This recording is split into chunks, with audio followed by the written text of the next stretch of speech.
My name is Vincent Stults. I'm a second-year student in the Adult and Community Education program, the master's program in the Adult and Community Education. And my topic is finding our home in between Jihad and McWorld, the practice of being border intellectuals and cultural and critical professionals. This presentation is actually best practices focus. I grew up in the rural farming community of Nowhere, Indiana, which is just a little bit north and east of here. This is a 4,000-foot view of the home that's been in our family since 1836, land grant home. I didn't know it at the time, but I was a child of white privilege. I didn't know what racism was, what sexism was, what classism was. I'd never been exposed to those things other than maybe in the news, and I didn't really pay attention to that, or the textbooks, and I didn't really pay attention to those oftentimes either as well, and just went about my business and the farm that I grew up on.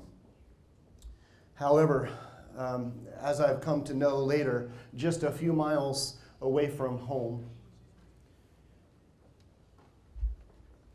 there were migrant workers that were working in the fields in the shadows of our community silos. But their lives and my life never crossed paths. I didn't know they were there. And unless there is a crossing of boundaries from one culture to another culture, unless there's an intersection, there is no possibility for change for ourselves or for our society. But I didn't know that growing up. I never made a choice to be racist or was even aware of my privilege, though I now know the realities of this. In my cloistered childhood,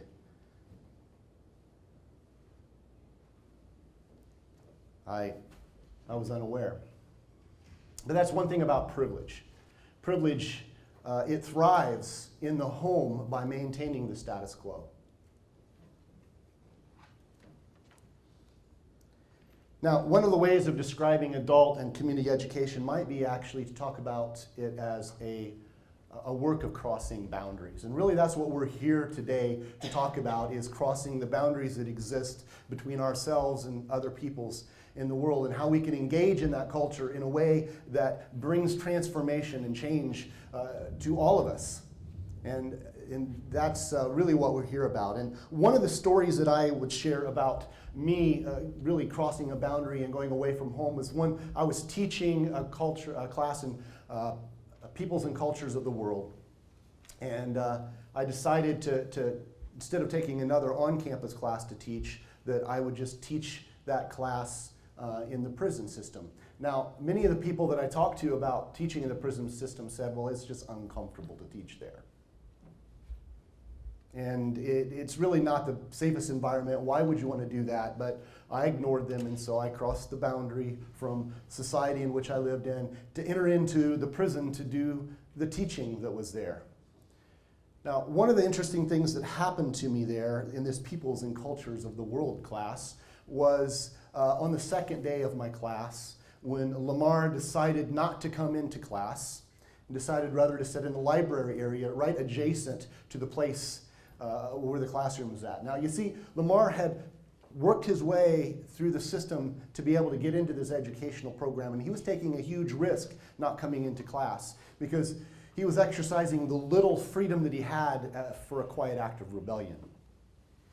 Lamar really didn't like the idea of being in higher education at all. He preferred his education on the streets. And so when I came out to the break time, Lamar came up to me and he said, "Professor, I just want you to know that, I mean no disrespect, but I wanted you to know why I wasn't in class. I'm sick and tired of this Eurocentric program that we're a part of. And you see, Professor, I'm a revolutionary. And I'm willing to fight and willing to kill to see that the values of this United States are changed. And that's why I'm in here today." He was a revolutionary. So we chatted a bit about what it meant to be a revolutionary. And I chatted with him and I shared with him my perspective. I said, I want to see the values changed as well. Now, for me, I've been following the teachings of Jesus and his actions and others who have went in a way of nonviolence. Martin Luther King Jr., Gandhi, Margaret Fell, Cesar Chavez, and I've learned a lot about what it looks like to live in a dominant cultural system and work for change. And I've had the opportunity to work alongside Quakers and others in this work. And so I would rather be killed than to kill to see the values are changed. But I agree with you. The values of this United States do need to be changed. An amazing thing happened that day when we engaged in that dialogue, in that conversation. Lamar says to me as he reached out his hand, "We could use you." I really was not expecting that turnaround. He came back in class, and from that moment on, we engaged in a dialogue that spilled over into the community. In fact, a couple other professors teaching there began engaging in discussions of critical theory and other ways of engaging in the culture. And an amazing transformation for me took place in that place between the society and culture I lived in and the prison that Lamar was in. It was a borderland place between the two cultures that the classroom had become, and I was different, and Lamar was different because of that. Now, entering into the prison didn't make me a prisoner any more than entering into the classroom made Lamar free. I was still very privileged, and in fact, Lamar was very aware of my privilege. I got to go home after the class to the comforts there. Lamar was back in the prison system. That didn't change. But what changed was this world of binaries that we had been living in.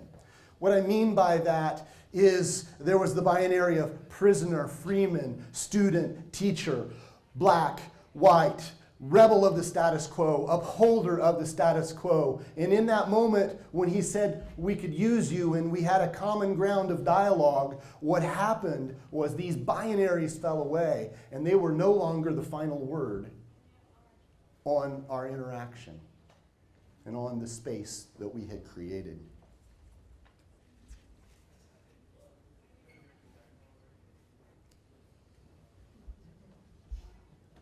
Now, there are a couple of things, a couple of themes that come to mind. You know, if you think about our society and you look at the social media and you look at the news stories that are coming online, what are some of the things that you begin to see taking place there? You see racism and sexual orientation and other forms of cultural diversity. They're just a frenzy. And there is this thematic kind of thing that's happening there. There's a cultural divide between conservatives and liberals that just kind of goes all over the place. And by the way, it just doesn't seem to want to go away. There's another binary of our culture that's pitting us against one another.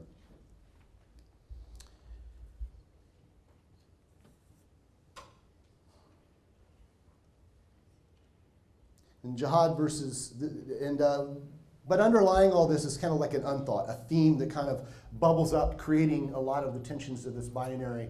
And it was Benjamin Barber in his book 20 years ago that revealed a concept called Jihad versus McWorld. Now, jihad is the world of that's basically in an individual culture realizing the dominant culture is subordinating that culture. And it cries out for resistance and for identity. And Lamar recognized this, and he knew that McWorld was wanting to turn him into somebody else, and he didn't like that. And he was afraid that the same thing was going to happen as he entered into the educational system. So the system was McWorld to Lamar, but Lamar was jihad to those that were in power. And I learned from Lamar the reality of this contrast, of this dialogue. So how do we go from these differences that exist there? Right? We must go beyond the binaries that exist in our society. We must go beyond these contrasts to meet somewhere in the middle. And what we need to do is to find a new dance a dance of both unity and diversity, a both and dance, not an either or. This is nothing new. This is part of the long history of social justice connected to adult and community and higher education. And I believe we have a lot of things we need to begin to draw from in our best practices that make this a central part of the work of adult and communication, adult and community education and higher education. I'll get it right here in a second. But we need to make it central to our work. And what do I mean by that? Now, when Lamar and I both recognized the need of being revolutionaries together, we became learners and teachers entering into a dialogue with one another. And this new community of our shared space, the binaries of past perceptions fell away. And I came to understand that human diversity is not a problem to solve, but it is an opportunity to embrace. It is this both and world of unity and diversity that adult education must embrace if we're going to move beyond the binaries. For those of us who come from a place of privilege, perhaps the best thing for us to experience is a disorienting dilemma. What I mean by that is to enter into another culture in such a way that we get to know that culture so well that we begin to see and understand and have experiences that change us so that when we enter back into our own culture, we're no longer comfortable there. In fact, we no longer find a home in our own culture, because our perspectives have been changed and we become uncomfortable with our privilege.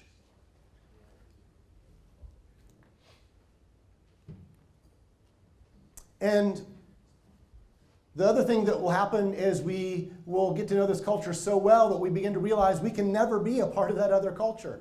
And we begin to discover, wow, it's different than me, and guess what?